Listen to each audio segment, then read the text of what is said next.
Chapter 3. Emancipation of Asia and Africa.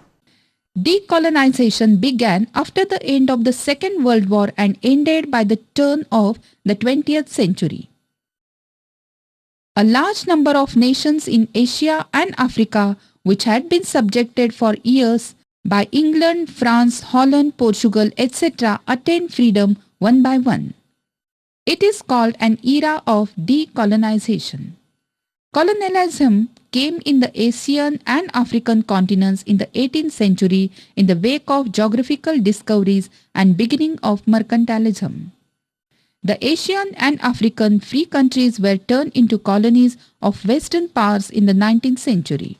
At the early stages, the colonizing powers had to face armed oppositions by various local groups, but it was crushed by superior armed force or by fraudulent means. With the introduction of Western education, liberal principles were imbibed by the educated elite. A desire for freedom and organized national movements began to emerge in the colonies. USA and USSR, the two superpowers, were openly opposed to colonialism. Lastly, the UN Charter included the principle of self-determination for oppressed peoples. After prolonged reluctance, the British rulers decided to withdraw by entering into settlements with leading nationalist groups in the colonies as in India, Burma, Ceylon, while others like the French, the Dutch, the Portuguese tried to maintain their control by crushing nationalist movements but failed in this attempt. In the Bandung Conference of 1955, the representatives of 25 free Afro-Asian countries raised their voice against colonialism. In Africa, the process of decolonization began later than Asia.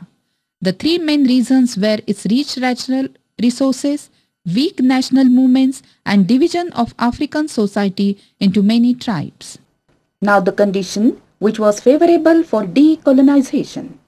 First, Japan, which was a small country, defeated the powerful country Russia.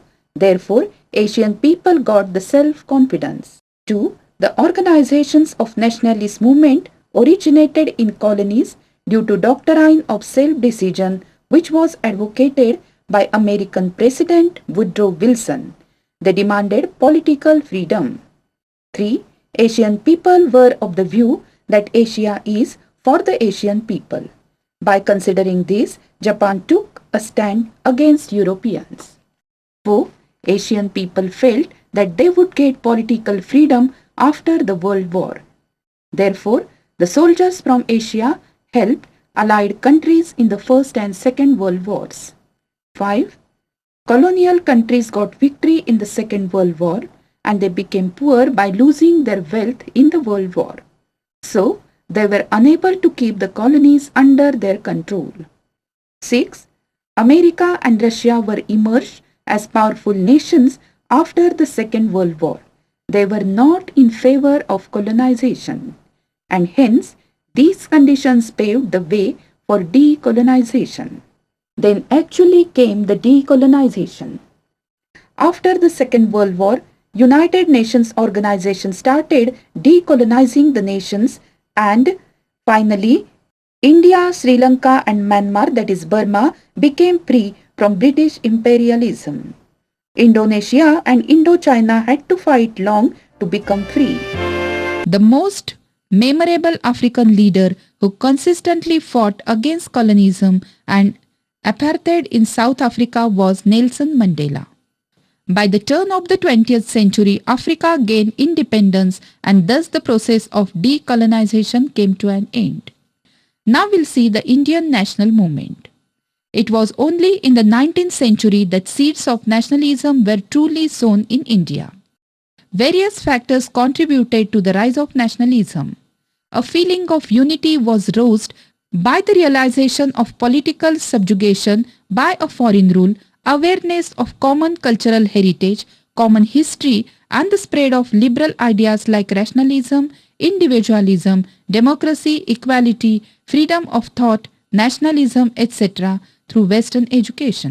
The Renaissance which took place in the 19th century sowed the seeds of national unity in India. This process was accelerated due to the new educational system and the growth of the press. The foundation of the Indian National Congress was also an expression of this nationalism. The British established a centralized administration in India and applied their policies uniformly all over the country. The British introduced railways, roads and other facilities of communication and transport in India. In the later half of the 18th century, some Western scholars had started doing research in the field of ancient Indian history and culture. Indian scholars also carried out research which gave an impetus to the study of Indian history and culture. In the 19th century, printing as a profession grew rapidly in India. Newspapers and periodicals were published in regional languages as well as in English. The educated Indians felt that they should be politically organized against the unjust British policies. So Surendranath Banerjee organized an All-India National Conference at Kolkata. This was the first step taken by the Indians to form an All-India organization. The first session of the Indian National Congress was held in Mumbai on 20th December 1885. The extremist leaders such as Lokmanya Tilak in Maharashtra, Bipin Chandra Pal and Arvindo Ghosh in Bengal, Lala Lajpat Rai in Punjab felt that the struggle against the British should be intensified further. This period from 1905 to 1920 is regarded as the extremist phase in the freedom struggle of India. Initially, the extremist leaders used the medium of newspapers, national festivals and national education to bring about the political awakening of the Indians. In addition to the newspapers, Kesari and Maratha, Lokmanya Tilak organized public celebrations of Ganeshotsav and Shiva Jayanti. He put emphasis on making the people active in this regard. The extremist leaders were also successful in inculcating political ideas among the working class. The province of Bengal was vast. The Viceroy Lord Curzon announced the partition of Bengal in 1905. He decided to partition Bengal by dividing it into a Muslim majority East Bengal and a Hindu majority West Bengal. However, the real motive was to create a divide among the Hindus and the Muslims, thereby weakening the freedom struggle. The day of partition was observed as a national mourning day. Vande Mataram was sung everywhere. Foreign goods were boycotted. The anti-partition agitation widened the scope of the Indian national movement. Sensing the intensity of the movement, the British annulled the partition of Bengal in 1911. Home Rule Movement. The movement, which had the motive to see the administration of our own country and it is the right, came into existence, is called Home Rule Movement. Annie Besant was first to put such thought. Lokmanya Tilak adopted this movement and spread it all over India. The principles of revolutionary leaders were to kill, to sacrifice, and they thought that it was the only way to get freedom. They thought they had to kill British officers and create terror in them. And therefore they built secret organizations. The male revolutionaries were Vasudev Balwant Phadke, Anant Lakshman Kanhere, Senapati Bapat, Swatantravir Savarkar, Bhagat Singh, Sukhdev, Rajguru, Chandrasekhar Azad, Madan Lal Dhingra, etc. And the women revolutionaries were Kalpana Dutt, Preeti Lata Waddedar, Shanti Ghosh, Sunita Chaudhary, Madam Kama. Because of all these, freedom movement progressed. After the death of Lokmanya Tilak, the reins of the national movement passed on to Mahatma Gandhi. A new phase began in the Indian freedom struggle. Gandhiji began his work in South Africa. In Africa, the black people and the Indian residents were subjected to injustice and tyranny by the British government. Gandhiji opposed this injustice and secured justice for the people, thereby leading them on the path of Satyagraha. There was a tremendous rise in the prices of daily necessities during the First War. Even then, the mill owners did not increase the workers' wages. Gandhiji led the mill workers in their strike and undertook a fast. and increase the wages. The British government appointed a committee under the chairmanship of an English judge, Rowlatt. The Rowlatt Act authorized the government to arrest any Indian without inquiry. Gandhiji declared a satyagraha as a mark of protest against this act. He appealed to all Indians to observe a hartal on 6 April 1919. The struggle against the Rowlatt Act became more intense in the Punjab province. General Dyer issued orders banning public meetings in Amritsar. Prominent leaders were arrested in Amritsar. To protest against this development, a meeting was called at Jallianwala Bagh in Amritsar on 13 April 1919, on the occasion of the Baisakhi festival. General Dyer ruthlessly opened unrestrained fire on the unarmed people who had gathered for the meeting. About 400 men and women were killed in the massacre and hundreds were wounded. As a mark of protest against this massacre, Rabindranath Tagore renounced the kinghood conferred upon him by the British government. After the First World War, an insulting treaty was imposed upon Turkey, which belonged to the defeated power group. The Muslims were greatly enraged by this. The movement launched by the Indian Muslims in support of the Caliph is known as Khilafat movement. Gandhiji felt that launching a national movement based on Hindu-Muslim unity on this issue would certainly bring the British government to book. So, he supported the Khilafat movement. The Indian National Congress passed the resolution of non-cooperation movement at its Nagpur session. It received a tremendous response all over the country.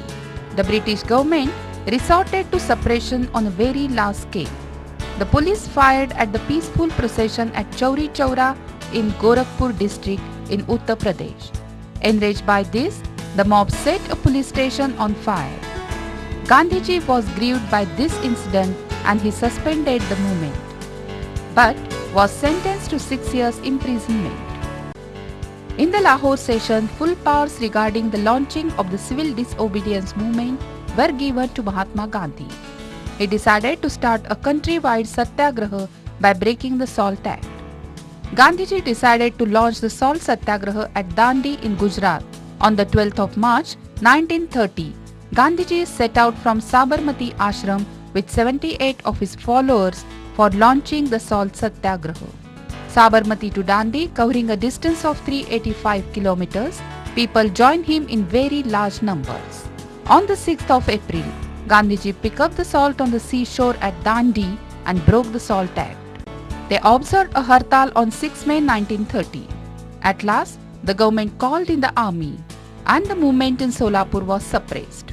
After the arrest of Gandhiji, the leadership of the Satyagraha at Dharasana in Gujarat passed on to Sarojini Naidu.